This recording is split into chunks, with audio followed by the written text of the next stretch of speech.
Good morning, everybody.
Probably more people will get in later, but I will start slowly. Anyway, so I'm Alcindo with Ingenious, and I'm going to cover some topics: a short introduction to Airguard, some bad things like rogues and not so bad neighborhood access points, hackers, and the things they can do, like evil twin spoofing, evil twin impersonation, man in the middle, dissociation attacks, RF or radio frequency interference, and I will try to show all those things, demonstrate all those things happening in my own environment, and also show how you can see those things happening with Airguard. And then to finish it off, countering the bad things, how to adopt our security access points in networks, and our ECW's two types of security access points.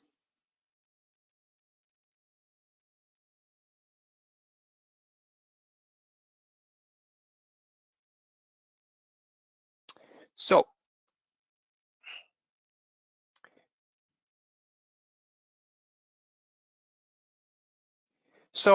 Airguard is a virus inspection and detection system, or WISP, and it detects, logs, warns when bad things happen to your Wi-Fi environment, like when a Wi-Fi network is potentially compromised by open networks, when a Wi-Fi network is being attacked by hackers, when there's RF interference. And the important thing to note is that to use it, at the moment you need a security access point, like the EWS 220S, or I hope that everybody can see the PowerPoint now. So, still not.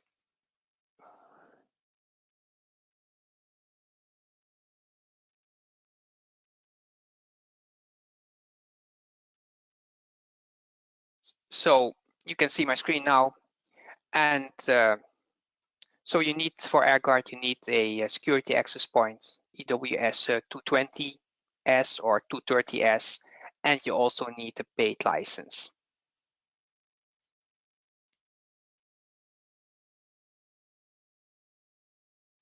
Okay.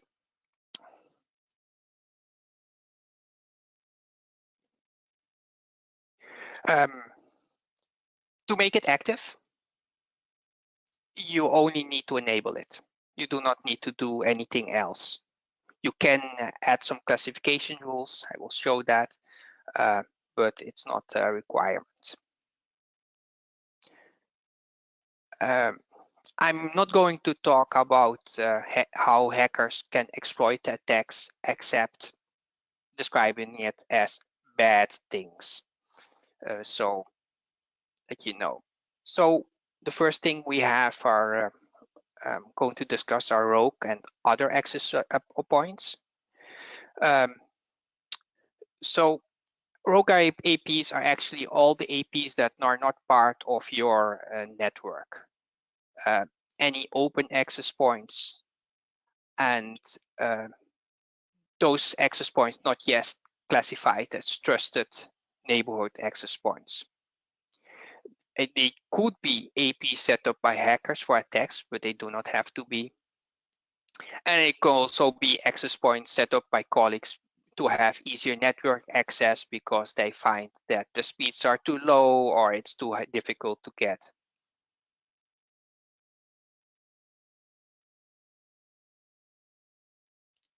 Oh, interesting. Okay, one moment.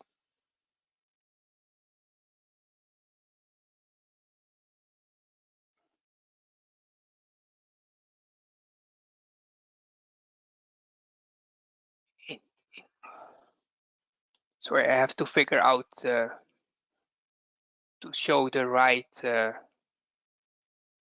screen.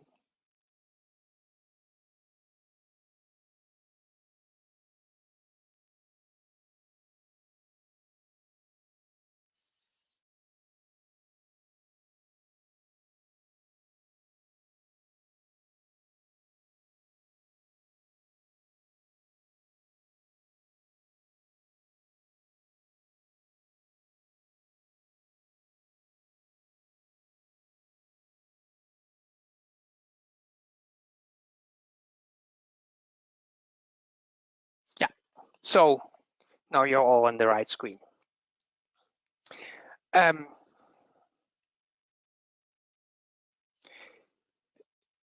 So neighborhood APs, those are the APs that you have classified by being neighbors, which are not part of your network managed network. These are normally not bad, except though those APs in your neighborhood may cause some code channel interference.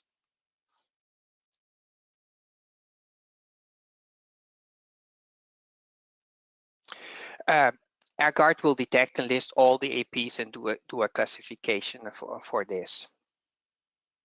So I will now try to do some demonstration for this, which is real time, and so I'm setting my up for failure. But anyway,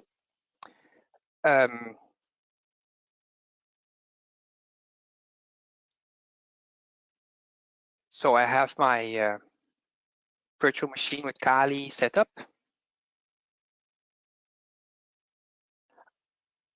And I can, I prepared some a script which does all the commands for me. So I just have to press a key to make it do something. In this case, I just started a rogue SSID called rogue SSID, just to have a name. And at the same time, I can also have my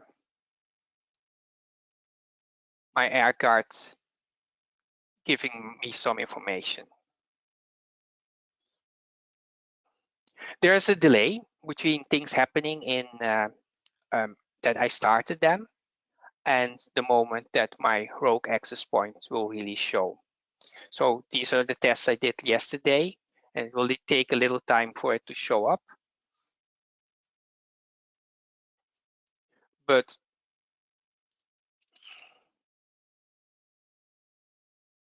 if I look with Insider, you can already see that I have a rogue SSID running at the moment. So it's there on channel 1. It may take a little while, 5 minutes, 10 minutes before it will show, but then our Airguard will start showing up that you have it. At the same time, I don't feel comfortable showing all the SSIDs in my neighborhood. So I created a filter to filter everything out, but there's a long list, and it will show you a curated screen of it. There are some 48 different access points in my neighborhoods, which you're not seeing now because of this this filter. So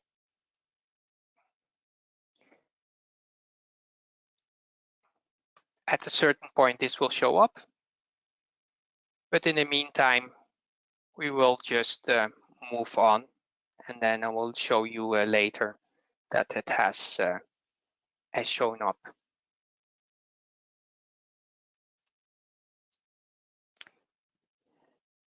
What we expect to see, back to the presentation, what we expect to see.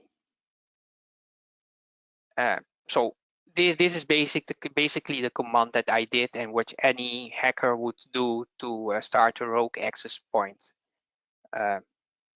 if they wish to do so. And this is all that you have to do to have the additional access points. So there are many neighborhood access points not listed in the next screen, which are not part of my network, and Airguard will detect them and do a classification. And coming back to the classification, there's one more thing that I think I need to show.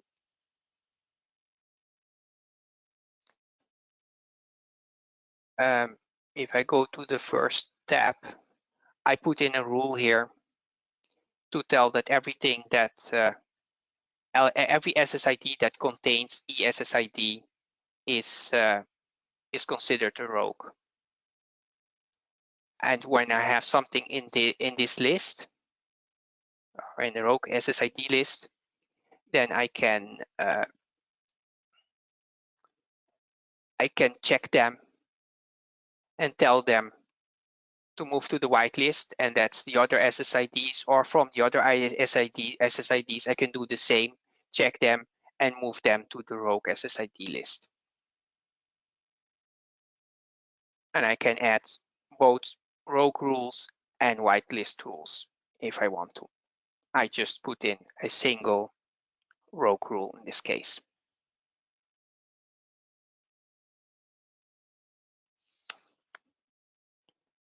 So back to the presentation.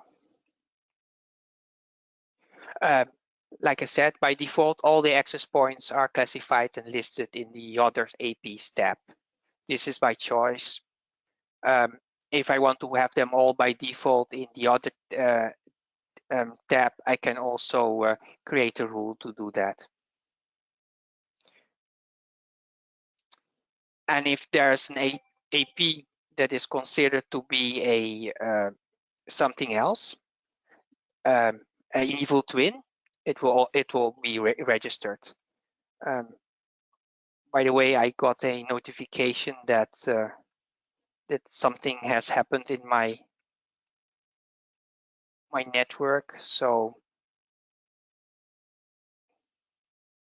like I said, it has now shown 1 minute ago that there is a rogue SSID now in my network. So it will take a little while before it will show, but it has to do with the fact that first the access point is scanning, and it's scanning on the different channels, so it will not see everything immediately, and then as soon as it has seen it, it will gather all the information, and it will only connect to the network to the cloud every 5 minutes or so.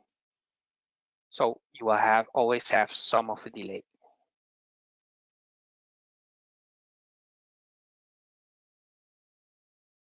So this is something that didn't happen before. We'll probably have to reset my my dongle for this for the next thing. Anyway, so like I've shown also in the screen, if you have a detection, you can click on it and get more information. And this is what my screen looks like if I have, if I do show every SSID.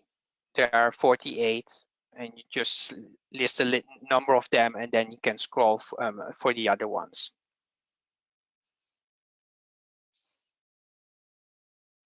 So this is very basic still.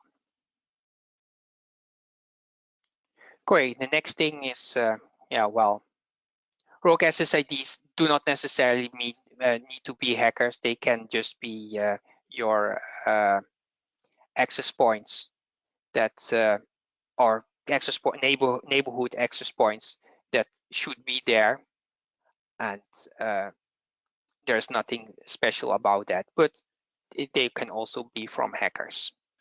So with hackers, what hackers want to do is attack your network to steal credentials, or just do a denial of service attack. That can both be the case. So to steal credentials and things like that, they might do an evil twin spoofing or evil twin impersonation.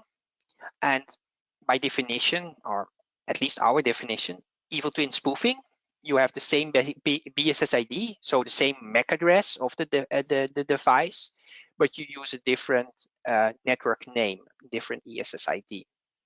For the impersonation, both are the same. It appears to be the same hardware address and the same network address. Then we have the man-in-the-middle attack, which is a real rogue AP, which has a different hardware address, different MAC address, but the same ESSID, so same network address. We also have things that's called dissociation attacks. Those are real denial of service attacks, and also RF jamming, radio frequency jamming is a pure DOS attack.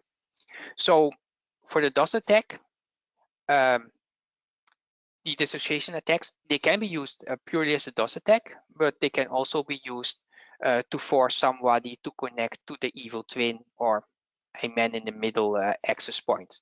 Because every time you try to connect to your network, and you connect to the correct one, it will throw you off until you get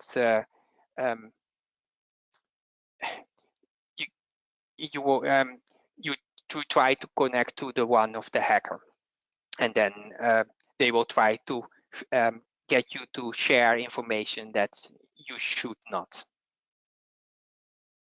So again, Airguard should detect and list all of the above. So now I need to reset my wireless dongle.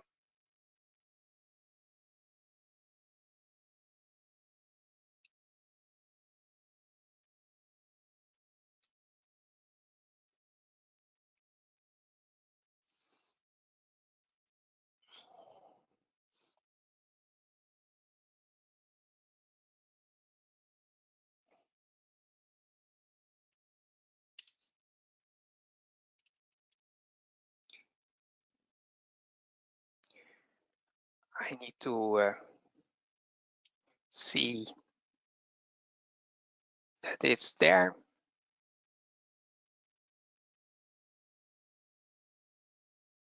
Yes, it's there. And I need to initialize it, for which I need some commands. And it's really struggling at the moment with all the applications that I'm running.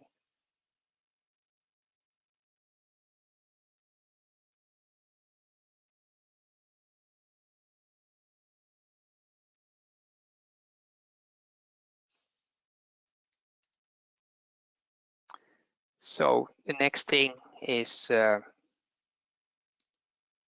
start a man in the middle.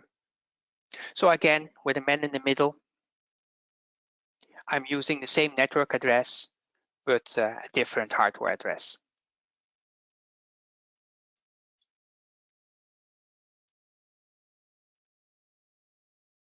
And I might need to restart my insider.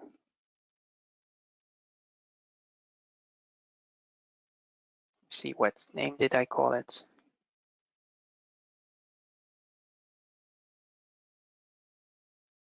Oh yeah. So now you see there's a demo SSID, both on channel 1 and channel 6. So the channel 6 is the actual one, and the channel 1 is my my rogue, my man in the middle device. So you can see that if you somehow block people connecting to the right one, they will probably move over to the other one.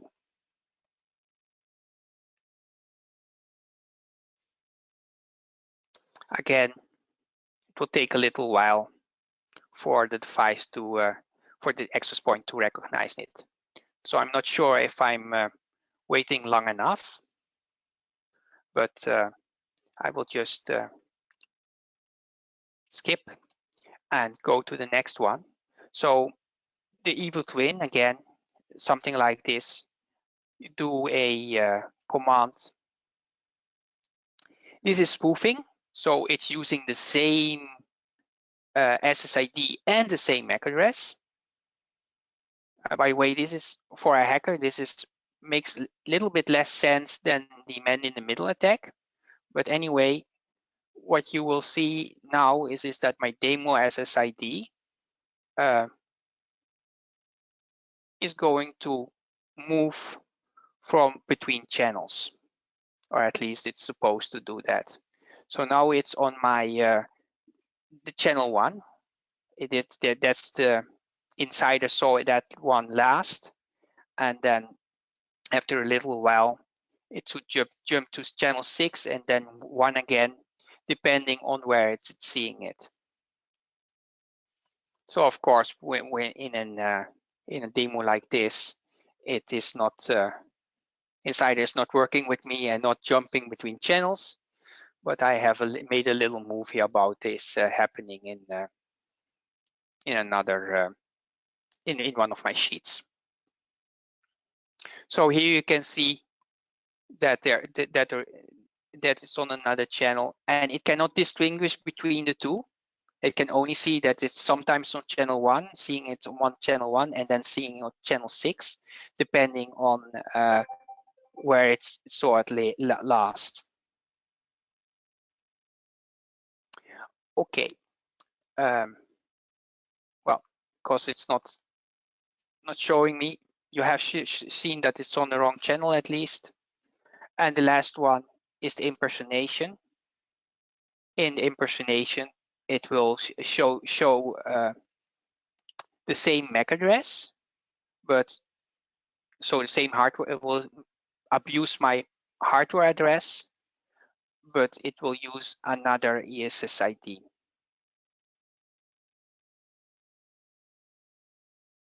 At least that's what it's supposed to, or I'm sorry. Oh, wait, I did it wrong way. The impersonation is both the same.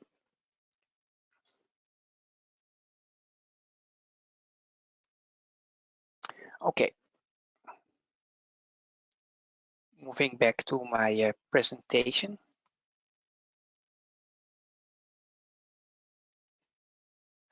Or rather, I got a message that something happened again in my my network.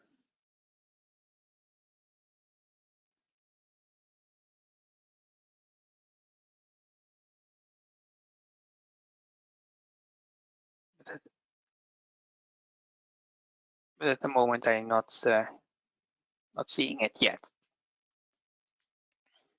So with this, what you these are the different commands that that are used to force this by a hacker, and the intent here is to steal credentials and stuff like that. And Airguard will detect these attacks if they take a little bit of time.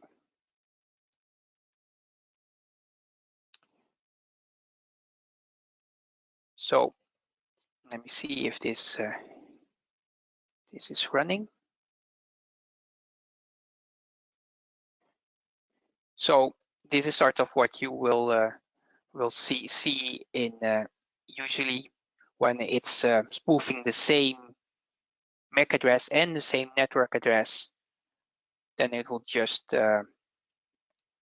jump from channel to channel and back again.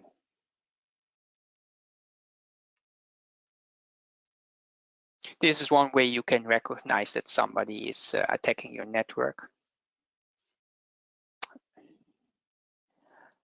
And the other thing is that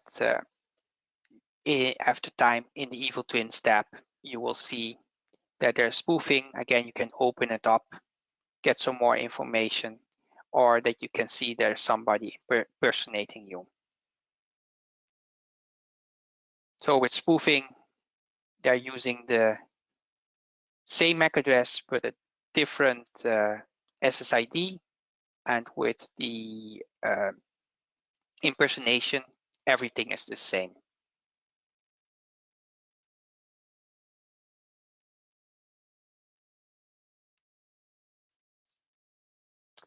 So then we have the last thing, the Disassociation Attack. Like I described to you before, this is something that is done because of the to force you to a man in the middle. Let me see if I can.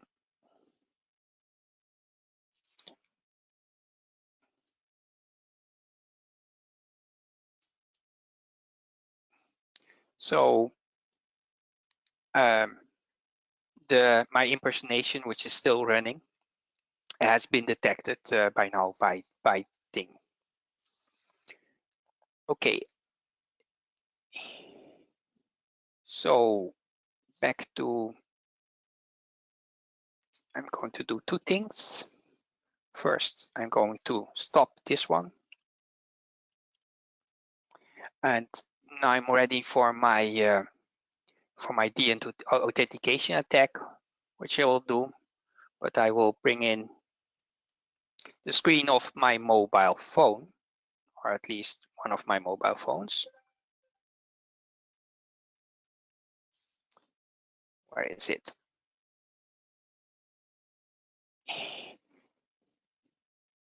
So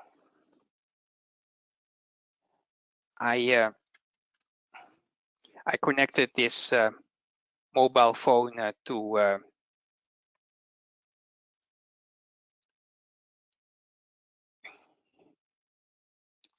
via a USB cable and shared the screen so that you can see what is happening. And the thing that I'm going to do now to hopefully quite dramatically show my what happens when you try do a dissociation attack.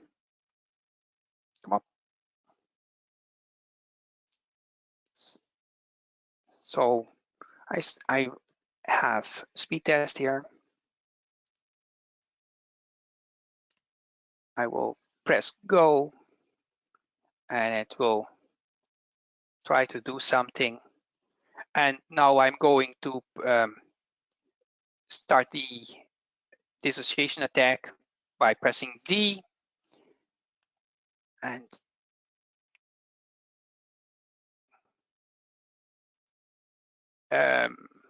my internet has broken. So it only takes a very few things to make this happen. And now the next thing is that I will try to reconnect to my Wi-Fi, and I cannot. This dissociation is targeted at the MAC address, the hardware address of my real access point, and it will on a specific channel. So if there is a man in the middle AP with the same network name, you will find it and you will probably try to connect it to it. Maybe you will do it manually, or maybe even your phone will try to do it just to move to the other expert device. Now, the man in the middle or the hacker does not know the network address or the network password, the PSP key yet. So he might do some stuff to make you share that with him.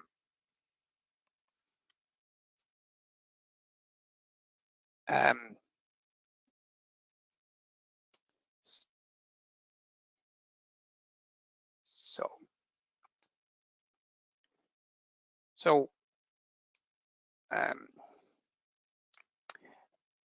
in this case, I have a chicken egg problem. If I stop the dissociation attack or the authentication attack, then my mobile will be able to connect again, but now it has not, so it cannot show me that the attack has happened. It's quite easy. I have the phone was connected to the SSID on my access point on channel 6. I started the speed test. I did the dissociation attack, and you saw quite immediate loss of the Wi-Fi connection. And again, the intent of this is to drive users to connect to your man in the middle APs as a hacker, or you can also just use it as a pure DOS attack. Like you have seen, my network connection went down immediately. So this is something that you want to know about. As soon as you have this detected, then it will show up. Let me see if my I have seen this attack in my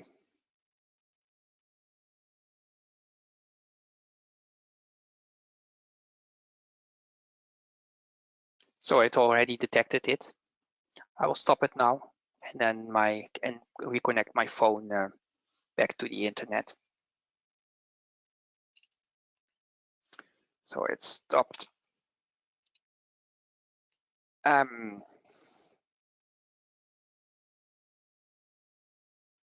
Get my phone up, visible again.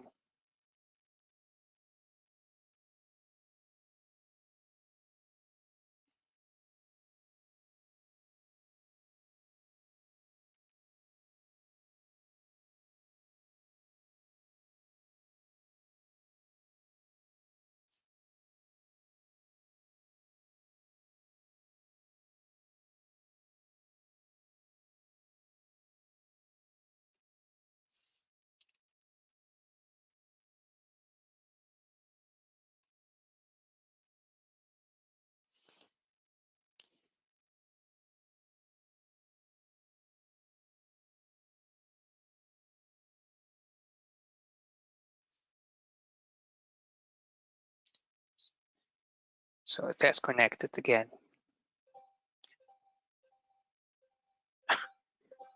And it has lots of things to tell me about all kinds of attacks that happens. So it now reports the authentication attacks also.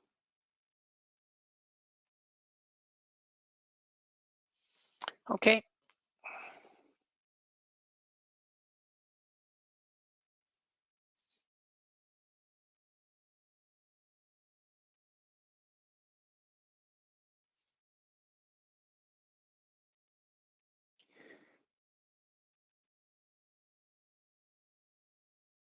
Oh.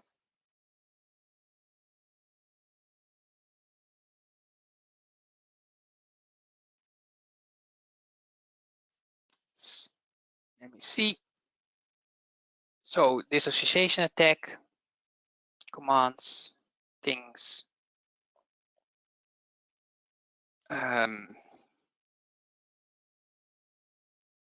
my preparations for all of these things. And now for the RF jamming thing. So if there is radio frequency interference, it can just cause lower link speeds or no link or loss of link or delay in the packet. It can be intermittent, can be continuous, and users may simply complain that the internet is not working or the internet is slow. And you have lots of sources. Microwaves is often mentioned, but I have not ever myself encountered any microwave causing problems. More often, it's caused by non-Wi-Fi devices interfering or faulty equipment, which is somehow sending out signals on the 2.4 or 5 gigahertz, most often the 2.4 gigahertz. Or other access points causing code channel interference.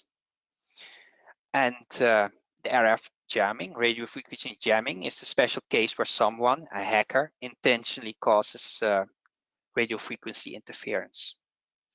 And Airguard should detect, log, and show the RF interference events. Even if Airguard doesn't show it, there's one way that we can see it anyway. We have to do a little bit more for that. So now the hardest thing for me, let me see. Need to connect up some stuff that was not previously connected.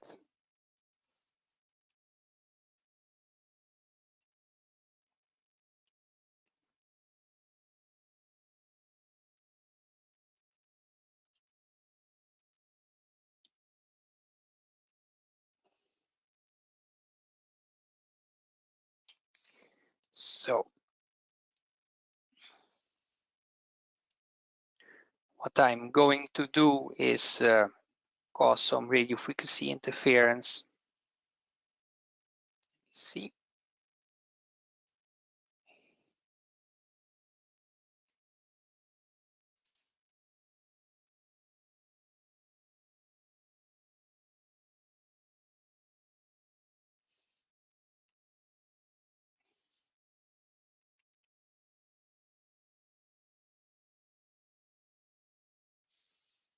Let me start by going to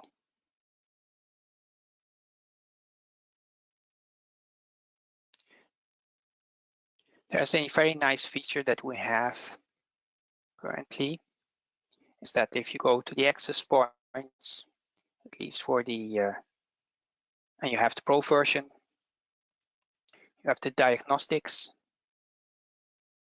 and one of the things in the diagnostics is that you will have a spectrum analysis, which you can activate.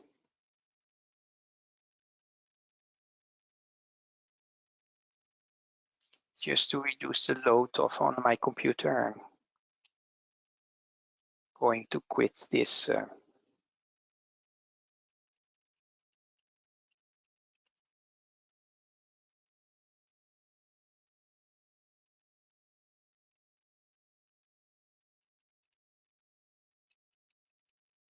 as you can see, it's my computer is really struggling with this.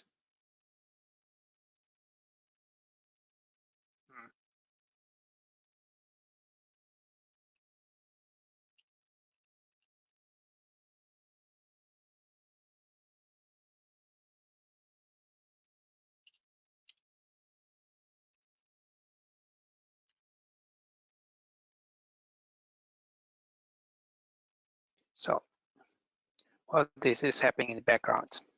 So you see that in channel 120, not much is happening. Sometimes something happens. There's a delay. It's about 12 seconds, I think.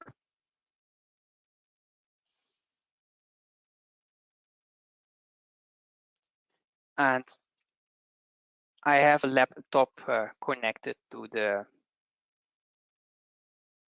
to the thing that I'm going to jam.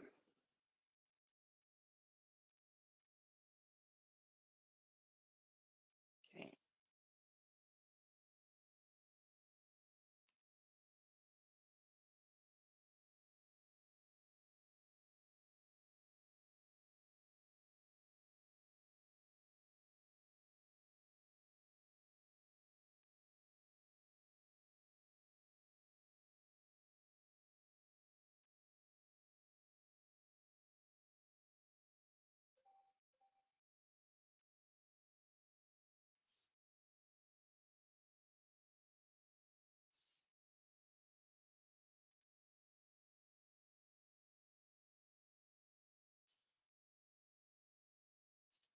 I'm still waiting for GNU Radio Companion to start. How is that? Okay.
So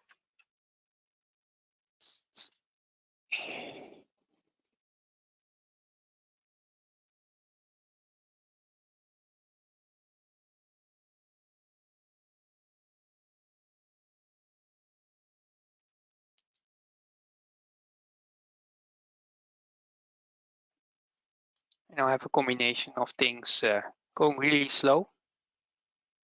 Okay, so the timeout here is because my I had the RF that I caused. It might recover now or not, depending on how much effect it had. But you can see this is my RF that I have caused. You can see in the time that it was quite heavy, and about 10 seconds it will, well, now it has disappeared because I stopped it. But this way you can quite easily interfere with the network using some very cheap gadgets to do stuff like this. And in the end, this should also be detected by our tool. But even if it doesn't, if you look at your frequency spectrum, you should be able to detect things like this happening.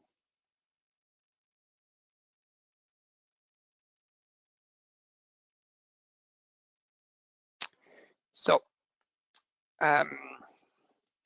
anybody have any questions about this so far?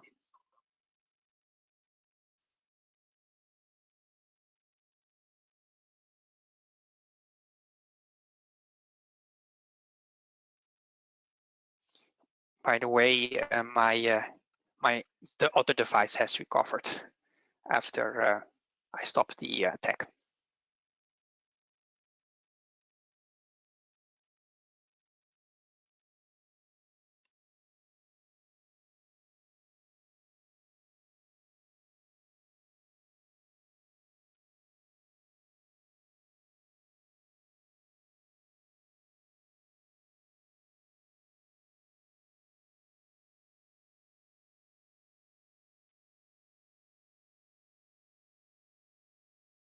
So for the interference, I was pinging my laptop on the 5 GHz channel 120. I started the jamming. And in this case, my jamming was it just started dropping all the pings, and the wireless on the laptop actually disconnected for a little while. And you could see the interference in the security AP with about 10-12 seconds delay, and it should show up as RF jamming at the point, and then again you can ask more details. Oh, okay. So I made on the channel that that the other laptop was connected to the to a 5 gigahertz channel, and I made so much noise on the 5 gigahertz channel with my my interference gadgets that it was not able to get any meaningful data anymore. So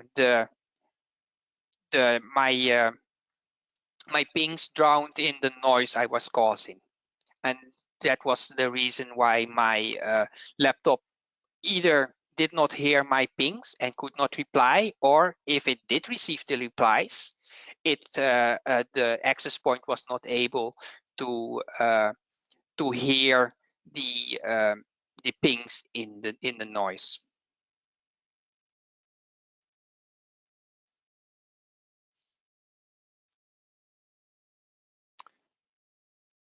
So for this, I used GNU Companion, and I created a script, and I used a hack RF1 and a RF amplifier connected to them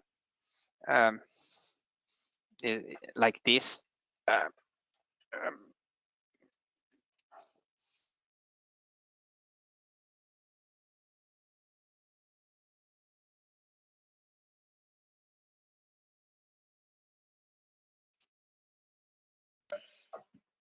That's it's quite dramatic what you can do with the equipment.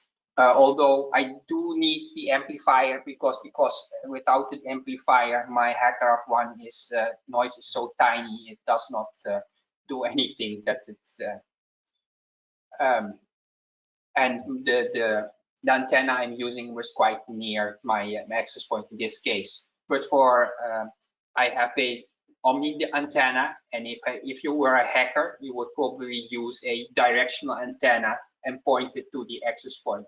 First find where the signal is strongest, and then point it to that, and just drown the access point in noise so that it cannot hear anything anymore. I will talk about the spectrum analysis and stuff like that. Oh, 1 moment.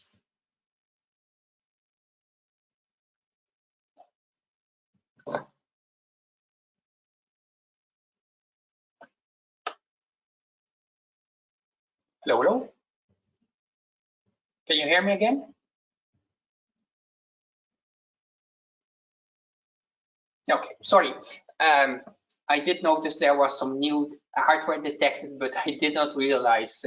I think I accidentally pulled too hard on some USB thing. It's quite a lot of clutter on my desk now with all the different devices connected to a USB hub.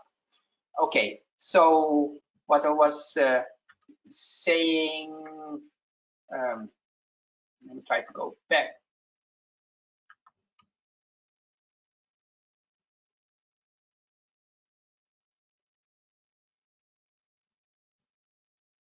So this was the stuff that I was using. I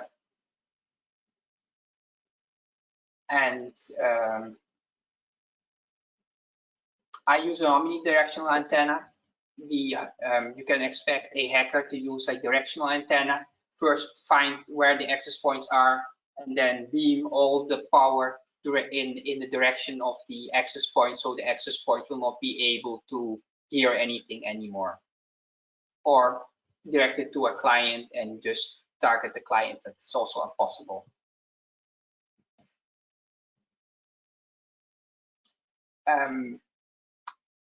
So what can you do to counter those attacks? Well, the main thing that Airguard does for you now is to detect and to warn, and then it's up to you to act.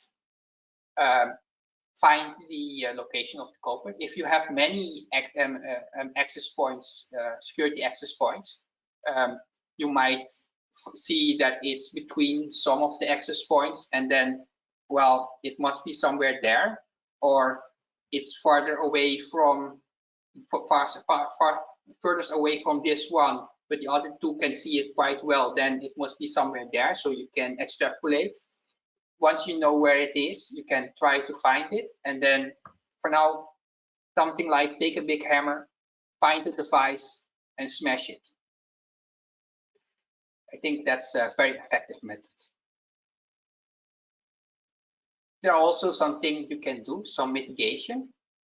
So for the RF interference, especially if it's not a hacker but local, is enable the automatic channel selection, or ACS. Then if it detects RF interference on a channel, it will just leave the channel and move to another one. Again, it still makes sense to find the cause and remove it. The other thing is, you saw how I disconnected my phone very quickly by sending disassociation attacks. That will only work if you're still using the old standards. If you use the more modern standards, you use protected management frames or PMF on the connections, it will not be possible anymore to throw off the device. And also, if you use opportunistic wireless encryption, those will also use protected management frames with the connections, and those can also not be disassociated. But all the clients will not support these features, so for those it will not help.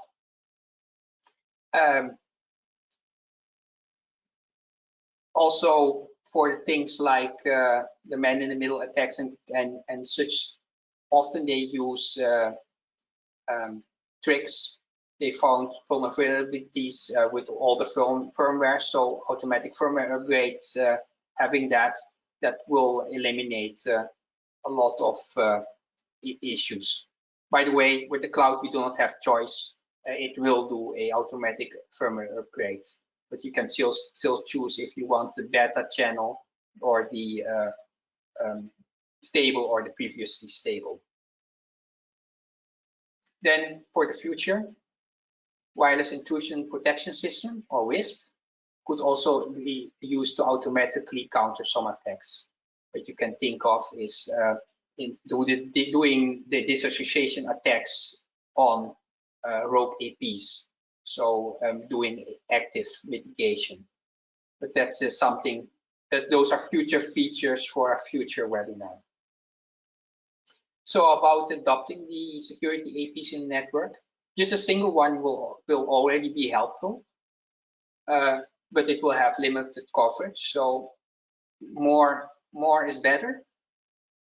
The other thing is, if you have a single one and you have experiencing connection issues with a specific AP, you might think about swapping the security AP to that location and see if you can find the cause. Yeah, preferably. We would like that very much. More complete coverage, more precise localization, and also, of course, more money.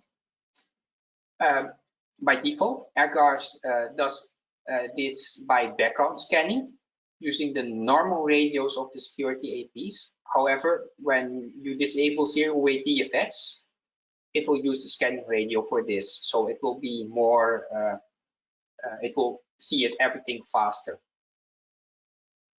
To come back to a question about which of the devices we have who support this, well, those are the EWs 230S and 220S.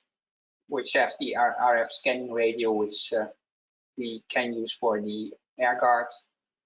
We have to use for the zero-way DFS, and it also includes the diagnostic tools and BLE Bluetooth radio for scanning.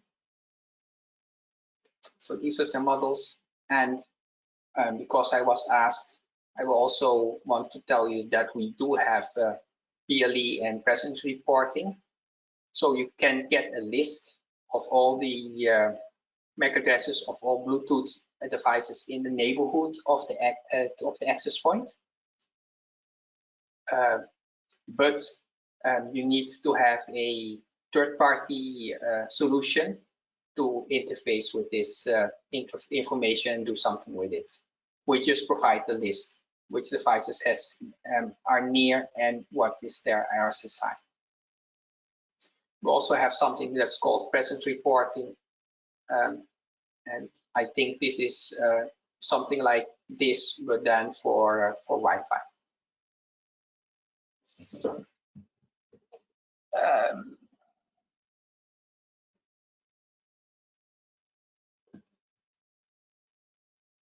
No, there is no triangulation in the controller for now.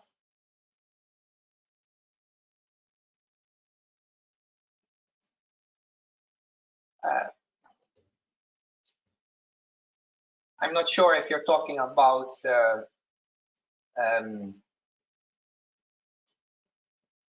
heat maps for Bluetooth clients. No, I'm not expecting that. It's purely up to third parties for now. And about the presence reporting, I know little about it because I haven't tested it, and what I expect, it will do nothing else but send information to a server in a certain format with this MAC address and this signal strength.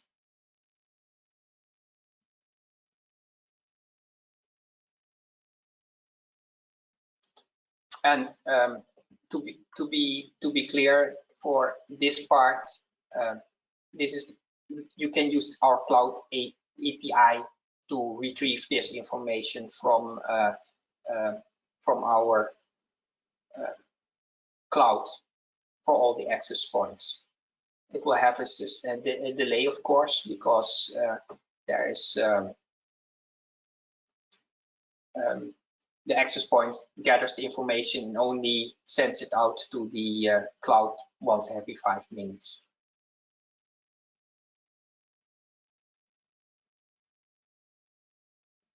But I think it's very important to remember that we just provided this information, and we expect other parties to pick this up and do something with it. So anything like making Bluetooth heat maps is not in our current roadmap, and I do not expect it to be. I think we have other fish to fry.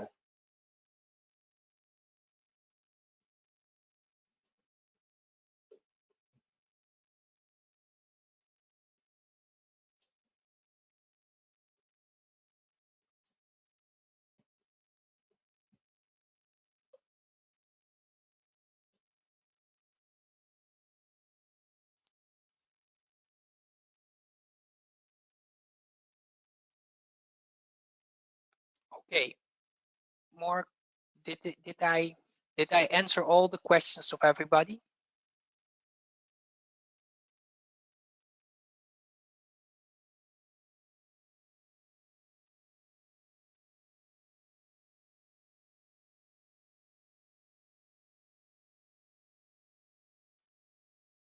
So I hope that everybody is happy and has seen,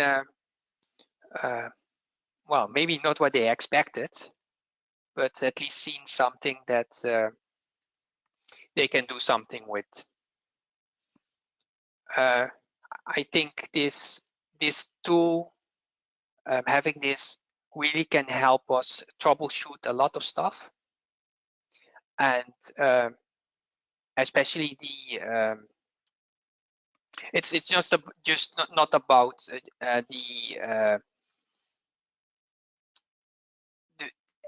you have to see it as a bigger thing, like the spectrum analysis by itself is a very powerful tool to see stuff happening, and then we also have the other things, the Airguard on top of that to get information.